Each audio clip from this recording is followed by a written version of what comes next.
రోహిణి కార్తెలోనే ఊరించిన వర్షాలు మృగశిర కార్తె వచ్చేసరికి ముఖం చాటేశాయి. ముందస్తుగా వచ్చిన ఋతుపవనాలపై నమ్మకంతో రైతులు విత్తనాలు చల్లారు.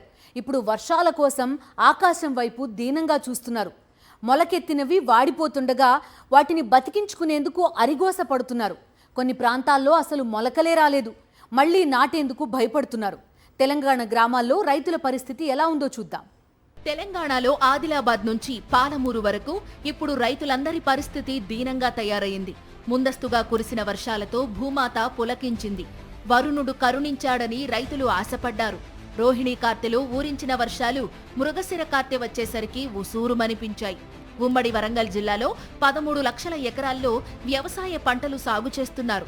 ఈ ఏడాది పత్తి పంట సాగు పెరిగే అవకాశాలున్నాయని వ్యవసాయ శాఖ అధికారులు అంచనా వేస్తున్నారు. అయితే తగ్గిన వర్షపాతం రైతులను ఆందోళనకు గురిచేస్తోంది. తొలకరి చినుకులు ముందుగానే కురవడంతో భూములను సాగుకు సిద్ధం చేసుకున్న అనేక మంది రైతులు విత్తనాలు నాటారు. ఇంకొందరు నాటేందుకు సిద్ధమయ్యారు. అయితే 2 వారాలుగా వర్షాలు లేకపోవడంతో రైతులు ఆందోళన చెందుతున్నారు. మంచి అదును సమయంలో వర్షాలు కురవకపోతే పంట దిగుబడి కూడా తగ్గుతుందని వాపోతున్నారు.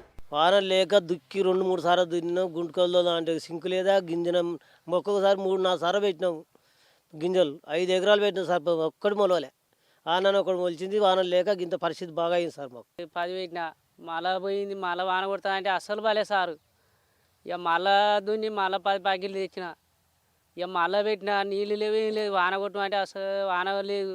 జర ప్రభుత్వం జర ఆదుకోవాలా సారు మీరు దయచేసి. 4 ఎకరాలు పెడితే మొత్తం పోయింది. ఆడవచ్చి మొలిచింది.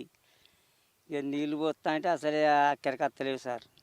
ఈ ఏడాది నైరుతి ఋతుపవనాలు 2 వారాలు ముందుగానే రావడంతో రైతులు సంతోషపడ్డారు. 2 వారాల నుంచి సరైన వర్షాలు పడకపోవడంతో మొలకెత్తిన విత్తనాలు ఎండ వేడిమికి మాడిపోతున్నాయి. ఇక 2 సార్లు మందులు కొట్టినా కానీ అవి మాడిపోతున్నాయి. గడ్డి అట్టనే ఉన్నది. వానలు లేవు. మొలకే ఎండిపోతుంది సార్. ప్రభుత్వం వచ్చాక వర్షాలు వేయలేవు. అంతకుముందు ఈ టైం వచ్చిందంటే కొన్ని శరీరాల నీళ్ళ కూడా వచ్చేది. ఇప్పుడు ఎందుకో సార్ ఒక శనుకు లేదు. వచ్చినట్టు వచ్చింది, మబ్బు పోతుంది, పడులు లేదు. చాలా ఇబ్బంది అవుతుంది.